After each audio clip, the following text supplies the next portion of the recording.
Hello and welcome to Blockchain Gaming World with me, John Jordan. So I previously did a video about CryptoBlades, the game running on Binance Smart Chain that's been doing like really high levels of daily activity. I thought I'd do another quick sort of follow-up one.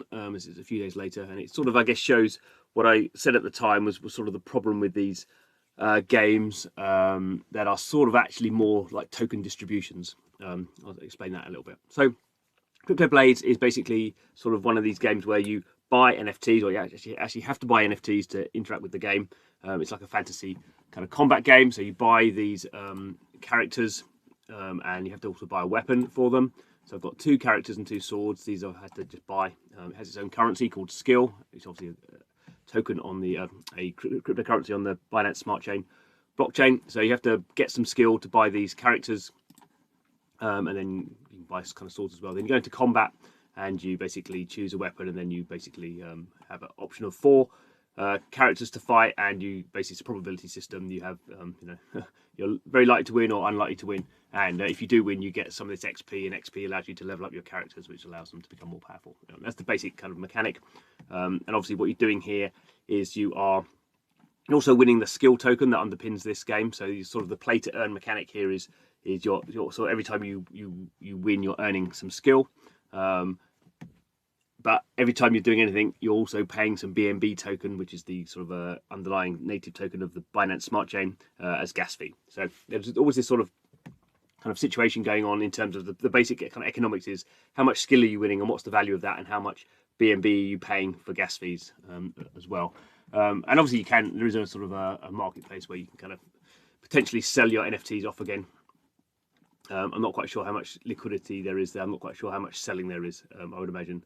I think there's quite a lot of people on the marketplace, but I'm not quite sure how many people are sort of buying and selling. It doesn't really show you kind of what trading's been happening very well.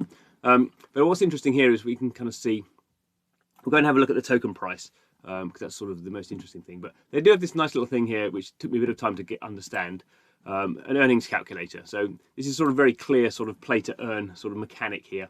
And you can see here I've chosen one of my characters, and he is currently level 16, so it actually kind of sets it for you. He's fire element. There's an element sort of thing in there, and you can kind of see here he chooses like a weapon for you, and so you can basically see it takes the price of BNB, which is the current price in dollars, and the price of skill in dollars, and then it basically sort of works out for you how much you could, if you won your battles a day. So there's a stamina mechanic here, and every battle is at least 40 stamina. So you start off with 200, and then you basically play it down. You do 5 battles, reduce it down, then you have to wait for it to fill up again. So this is sort of you can't just keep playing. I guess what I should say is each character can only do a certain number of battles a day. So you can have more. You can have 4 characters in one account. You could obviously have multiple accounts, but this is sort of how it works out. So with this character, which is obviously very low level, if I won 7 battles a day, I would win 63 cents, and I would across 4. Obviously, you just times it up. So if I was really grinding this game out, I could make at the moment $76 a month if I had 4 characters. And obviously the negative negative amounts here that I would be losing is basically I'm paying the gas fee, and I'm not winning any skill back. So that's sort of how the ratio sort of works here. I've got another character, so I could go and choose that one and do the same thing. So you can see this one's a water character, and it's only level 10. So we recalculate, and we can see obviously it sort of changes depending on exactly what character you've got and what level they are. If I change the weapon up here as well, that would obviously sort of change things as well. If I had better weapons, I'd obviously sort of be able to win more. So what's interesting here is that a couple of days ago when I first did my first video, the monthly profit number here was about, if I remember right, it's definitely over $200. I think $250. So we can kind of see in the course of a few days that the ability to earn money has dropped off drastically. And obviously this is the thing to be careful of. So there's all this idea of play to earn, which we talk about a lot now in blockchain games. But play to earn basically just means you're playing a game and you're earning some tokens out of it. Now what matters for most people is what are those tokens worth in dollars or a fiat currency that you're gonna kind of cash out to. Now obviously there might be a reason you might think skill as a token is going to be around in 10 years time and is going to 100x or something. So you might if you're that bullish, you might just want to earn skill now. So if I look here at my total balance, so I have earned effectively the withdrawable amount. So I've earned 0.1 skill, and skill is $50 at the moment. So basically I've earned here about $5. But obviously that doesn't take into account the BNB I've spent on the gas fee. So I've probably lost money. I'm sure I've lost money. So let's just have a quick look and see how that sort of plays out when we look at the kind of the actual change in skills dollar value. So it's looking at CryptoBlades skill token on CoinGecko.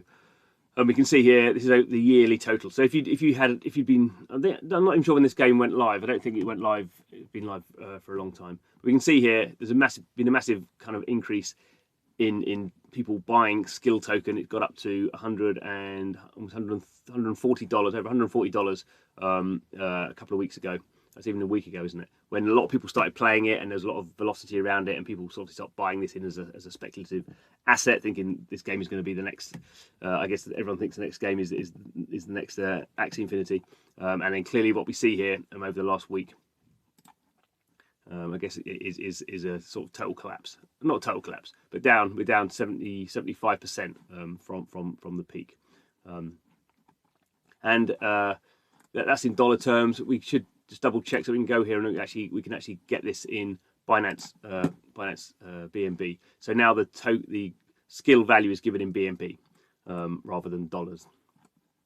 Obviously, it tends to sort of be the same kind of shape graph if you assume that BNB is sort of doing the same thing, and that's roughly the case. But we can see here, actually, from an all-time high, we're down 76%, so it's sort of slightly more. And this is also what you have to think about if you're gonna treat like a game like CryptoBlades as a sort of a way of earning money. You have to have a sort of upfront investment. You have to be spending your BNB to buy some skills, to buy your characters, and then kind of really grinding out the game to earn the skills token.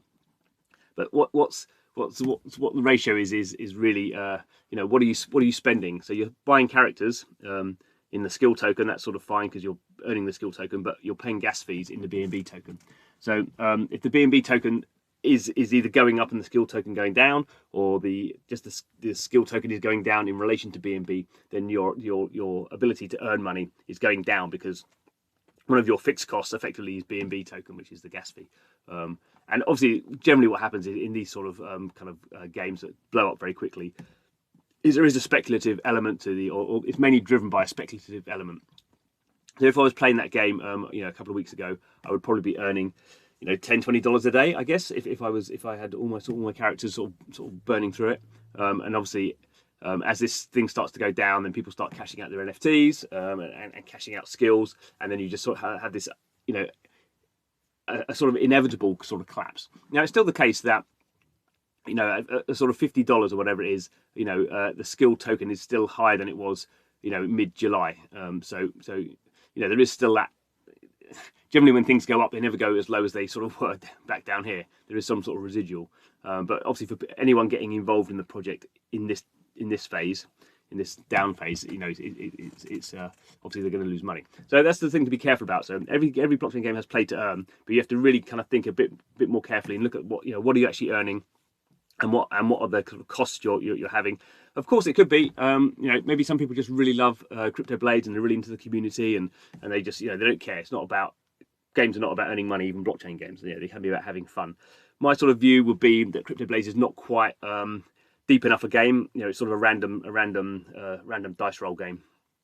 So people could love that. I don't quite know what they've got coming down the line, but if it was a game where suddenly you had these characters and then you could take them off into a 3D world, then I could understand people being prepared to not make money on it and just sort of enjoy it as a game. But I think this is very much set up, as I see it, CryptoBlades is very much set up to be sort of a play to earn and sort of drive the token price of skill up, and that just drives people playing it. And we've sort of seen that before with other games like Alien Worlds, which is just very dependent on token price and how that is goes up and down, and that's sort of the main way of that's why people start playing, and that's why people stop playing. So just something to be sort of aware of. CryptoBlades sort of blown up, massive big kind of interest, over 360,000 daily active wallets last time I looked. But this sort of shows that's not going to be sustainable. The other thing as well is with these sort of very simple games, how many bots are in there just sucking out all the tokens? And if you have that sort of situation where bots are just playing, they're just basically sucking out all the tokens they can get as quickly as possible and then dumping them on the marketplace. So dumping them in this case into Pancake Swap. Let's go back to dollars actually. So as an economy, these things do blow up very quickly. So there's $6 million worth of trading into the skills wrapped BNB liquidity pool. So it's pretty big, and even on this, I don't know what this exchange is, they've got $2 million going on there as well. So it's fairly sort of big volume still, but we can clearly see the volume is massively down over a period of time, and that's something to be aware of as we hear more about these sort of blockchain games. And there will be more of this sort of thing. Hopefully, over time they get a bit more polished, a bit more game into them. That will help them sustain, be more sticky. But in general, if you see these very simple games coming in and blowing up, always worth investigating, or clearly always worth doing your own research, but be very, very careful about putting large amounts of value in there because they tend to have this sort of in terms of the token mechanics, or they tend to have this sort of pyramid scheme where people fire it up. It's not aggressively, actively pump and dump, but the mechanic ends up being sort of a pump and dump that the early people getting in, particularly people with a lot of bots, the price pumps because of them, but they're dumping all the time, and then there's no way to sustain it. Anyway, thanks for watching. This is Blockchain Gaming World, where we take our BDI across blockchain gaming, good and bad. Not every blockchain game is brilliant, clearly. So I hope you enjoy the analysis. Please subscribe to the channel. Thanks for watching, and see you again soon.